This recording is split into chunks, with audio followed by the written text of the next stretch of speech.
Farmer under secretary of defence ஒரு காலேஜ்ல lecture கொடுக்கும்படி அழைத்திருந்தார். அவர் என்ன பண்ணாரு, லெக்சர் ஆரம்பிக்கிறதுக்கு முன்னாடில இருந்தே கையில பேப்பர் கப் இருக்கு பாத்தீங்களா, அந்த பேப்பர் கப்ல காஃபியை வச்சுக்கிட்டு அவர் நின்றுகிட்டே இருக்கிறார். எல்லா ஸ்டூடெண்ட்ஸும் அந்த அசம்பிள் பண்ணிட்டு பாக்குறாங்க, என்னடா இவரு பேப்பர் கப்ல காஃபியை வச்சுட்டு உட்காந்துட்டு நின்றுட்டு இருக்கிறாருன்னு சொல்லிட்டு. அவர் ஆரம்பிக்கும் போது சொன்னாரு, நம்ம எவ்வளவுக்கு எவ்வளவு தாழ்மையா இருக்கிறோமோ அவ்வளவுக்கு எவ்வளவு கடவுள் நம்மளை உயர்த்துவாரு. அதே சமயத்துல நம்ம எவ்வளவுக்கு எவ்வளவு உயர்றோமோ கடவுள் நம்மளுடைய தாழ்மையை சோதிச்சு பார்ப்பாரு அப்படின்னு ஆரம்பிச்சாராம். இப்போ இவங்களுக்கு எல்லாம் புரியல அவர் என்ன சொல்ல வர்றார். அவர் சொன்னாரு, 2 வருஷத்துக்கு முன்னாடி இதே காலேஜுக்கு நான் அண்டர் செக்ரட்டரி ஆஃப் டிஃபென்ஸா இருக்கும் போது நான் இங்க வந்தேன். இப்போ பதவியில இருந்ததுனால என் காருக்கு முன்னாடி 2 கார், என் காருக்கு பின்னாடி 2 கார். என்ன ஹோட்டல்ல 5 ஸ்டார்ல தங்க வச்சீங்க. அங்க இருந்து எனக்கு ஸ்பெஷல் லிமோசின் அரேஞ்ச் பண்ணி இங்க கொண்டு வந்தீங்க. பயங்கர சல்யூட் அடிச்சு பூங்கொத்து கொடுத்து மாலை போட்டு என்னை கொண்டு வந்து உட்கார வச்சு பார்சிலியன் கப்ல எனக்கு காஃபி கொடுத்தீங்க. அப்போ நான் உட்கார்ந்து இருந்த போது என்கிட்ட பவர் இருந்ததுனால என்னை எல்லாரும் மதிச்சிங்க. ஆனா இப்போ நான் வரும்போது ரிட்டையர்ட் ஆயிட்டனால என்ன ஏர்போர்ட்ல இருந்து யாரும் ரிசீவும் பண்ணல. நானே கேபை பிடிச்சி ஹோட்டல்ல போய் நான் தங்கினேன். அதுக்கப்புறமா அங்க இருந்து கேபை பிடிச்சி இங்க வந்து இறங்கினேன்.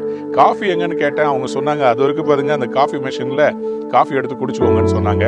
பேப்பர் கப்ல குடிச்சுக்கிட்டு இருக்கிறேன். இதுதான் வாழ்க்கை நேரம். அன்பனுடைய பிள்ளைகளே, இன்றைக்கு ஆண்டவர் தாழ்ந்தவர்களை உயர்த்தவும் முடியும், பெரிய லெவல்ல இருக்கிறவங்களை சோதிச்சு பார்த்து தாழ்மை இருக்குதான்னு செக் பண்ணவும் முடியும். யாருமே பெரிய ஆளா ஒரே நாள்ல மாறிட மாட்டாங்க. நமக்கு கிடைக்க பெற்ற அந்த வேலைகள்ல நம்ம தாழ்மையா செய்யும் போது அங்கிருந்து பெரிய ஒரு நிலைமைக்கு கொண்டு வருவார்.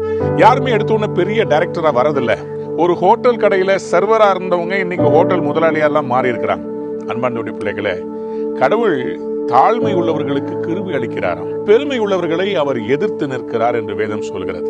யார் இன்னைக்கு வேலை எதுன்னு பார்க்காம தங்களை தாழ்த்தி நிக்கிறாங்களோ அவங்களை கடவுள் உயர்த்துவார். என்னுடைய லைஃப்ல நான் செய்யாத வேலைகள் இல்லை. அன்றைக்கு நான் என்னை தாழ்த்ததுனால இன்னைக்கு எனக்கு உதவி செய்ய நிறைய உதவிக்கரங்களை எழுப்புகிறார்.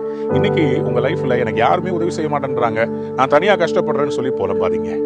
இன்னைக்கு உங்களை தாழ்த்தி முகம் கோணாம நீங்க செய்யற வேலையை செஞ்சு பாருங்க. ஒரு நாள் வரும், உங்களையும் எல்லாரும் தேடி ஓடி வருவாங்க. இன்னைக்கு தள்ளப்பட்ட கல்லு மாதிரி இருக்கிறீங்களா, கவலைப்படாதீங்க. விடாமுயற்சியோட செய்யுங்க. ஒரு நாள் உலகம் போற்றும் மிகப்பெரிய ஒரு வெற்றியாளராய் கடவுள் உங்களை மாற்றுவார்.